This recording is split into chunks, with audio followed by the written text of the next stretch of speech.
25 থেকে 30,000 টাকা এক জোড়া মুরগির দাম। এমনও মুরগি আছে 60,000 টাকা জোড়া। আবার আমার কাছে আরও যেগুলো মুরগি আছে 8,000, 10,000, 15,000, 20,000। এই মুরগিগুলো সমস্ত বাইরের দেশের মুরগি, আমাদের নর্মাল মুরগি না। এমনও মুরগি আছে আপনি আগে কখনো দেখেননি, এগুলো আমাদের ইম্পোর্ট করে আনতে হয়। এক জোড়া মুরগির দাম 60,000 টাকা। অবাক হলেও সত্য, এমন মুরগি পাওয়া যাচ্ছে দেশের এক খামারে। খামারটি দিয়েছেন তরুণ উদ্যোক্তা সাজ্জাদুল ইসলাম আপন। বগুড়ার গাবতলী উপজেলায় গড়ে তুলেছেন এমন এক শৌখিন মুরগি খামার, যেখান থেকে প্রতিদিন লাখ টাকার বেচা কেনা করেন তিনি। শুরুটা ছিল মায়ের থেকে নেওয়া ধারের 2,000 টাকা দিয়ে। সাম্প্রতিক প্রাণী সম্পদ সেবা ও প্রদর্শনী মেলায় নিয়ে এসেছেন এমন বেশ কিছু শৌখিন মুরগি, যা দেখতে সাধারণ মানুষ ভিড় করছেন। আমার কাছে প্রায় 28 প্রজাতি বিদেশি মুরগি আছে। তার ভেতরে সব থেকে দামি হচ্ছে জাপানিজ বেনথাম। এটার দাম 25 থেকে 30,000 টাকা এক জোড়া মুরগির দাম। আবার আমার কাছে আরও যেগুলো মুরগি আছে 8,000, 10,000, 15,000, 20,000।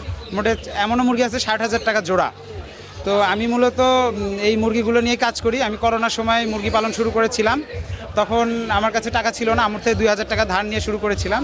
আল্লাহর রহমতে এখন আমার প্রায় আপনার 8 থেকে 12 জন আমার বেকার যুবককে আমি চাকরি দিতে সক্ষম হয়েছি। আমার খামারে তারা কাজ করে এবং আমার খামারে এখন প্রায় 400-র মতো, 300 থেকে 400 মুরগি আছে, যেগুলো সবসময় রক্ষণাবেক্ষণ করা হচ্ছে এবং এগুলো ব্রিড করে আমরা পুরো বাংলাদেশ ডেলিভারি দিচ্ছি। এবং আরও একটা ব্যাপার হলো যে এই রকম মেলায় আসার উদ্দেশ্য, আমরা সবাই জানি পোষা প্রাণী বিড়াল, কুকুর হতে পারে, মুরগি কীভাবে পোষা প্রাণী হতে পারে, এই আইডিয়াটা সবাইকে দেখানোর জন্য, সবাই যেন নতুন কিছু শুরু করে, এটা করানোর জন্যই আমি এই মেলায় আসছি আমার মুরগি নিয়ে। এই মুরগিগুলো সমস্ত বাইরের দেশের মুরগি, আমাদের নর্মাল মুরগি না। এমনও মুরগি আছে আপনি আগে কখনো দেখেননি, আমি সেই গ্যারান্টি দিচ্ছি। তো এই মুরগিগুলো তো আমরা অ্যাভেলেবেল কোথাও পাবো না, এগুলো আমাদের ইম্পোর্ট করে আনতে হয়। বাইরের দেশ থেকে ভালো ভালো ব্রিডারের কাছ থেকে কিনে আনতে হয়।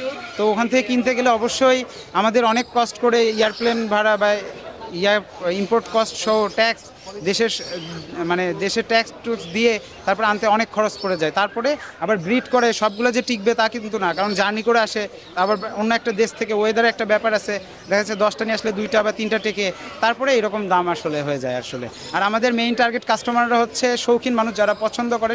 যেমন মানুষের এক একজনের শখ এক এক রকম, কেউ বিড়াল, কুকুর, হাঁস, মুরগি। এই মুরগিটা যেন কারো শখ হতে পারে, করতে পারে এইরকম। আর আমি যেটা দেখতেছি, অনেক মানুষ এখন মুরগির দিকে ঝুঁকছে, শখ পোষা প্রাণী হিসাবে মুরগিকে রাখছে। প্রতিদিন আমাদের 4 থেকে 5টা থেকে 10টা ডেলিভারি দেশের বিভিন্ন জায়গায়, 64 জেলায় ডেলিভারি যায়। আমাদের 5,000 গ্রাহক ইতিমধ্যে হয়ে গেছে। আমাদের ফ্যান ফলোয়ার ইতিমধ্যে 1 লাখ অতিক্রম করেছে। আমরা রিসেন্টলি ওয়েবসাইট খুলে ফেলেছি। মুরগি সংক্রান্ত যে কোনো তথ্য, যদি রোগ বালাই থেকে শুরু করে কীভাবে খাওয়াবে, কীভাবে লালন পালন, সমস্ত তথ্য আমরা সেখানে দিয়ে সাহায্য সহযোগিতা করছি। আমি ছোটোবেলা থেকেই কবুতর পছন্দ করতাম। তারপরে হঠাৎ করে আমার একটা মুরগি দেখে ভালো লাগে, তখন আমি চিন্তা করলাম এই মুরগি আমি জীবনে দেখিনি, হঠাৎ ফেসবুকের আদলে দেখলাম। আমার মতো আরও অনেক লাখ লাখ মানুষ আছে, কেউ দেখেনি, তাদেরকে আমি দেখাবো। এই প্যাশন নিয়ে আমি কাজটা শুরু করেছি। এত পরিমাণ বড় হয়ে যাবে আমি কখনো ভাবিনি। এটা আমার জন্য অনেক প্রশান্তিদায়ক, আমার অনেক ভালো লাগে। সামনের পরিকল্পনা শুধু পোষা প্রাণী না, পোষা মুরগি না, হাঁস, বিড়াল, কুকুর, বাংলাদেশের নাম্বার 1 ব্র্যান্ড হিসেবে, পোষা প্রাণীর নাম্বার 1 ব্র্যান্ড হিসেবে আমি কাজ করতে চাই। এটা আমার স্বপ্ন।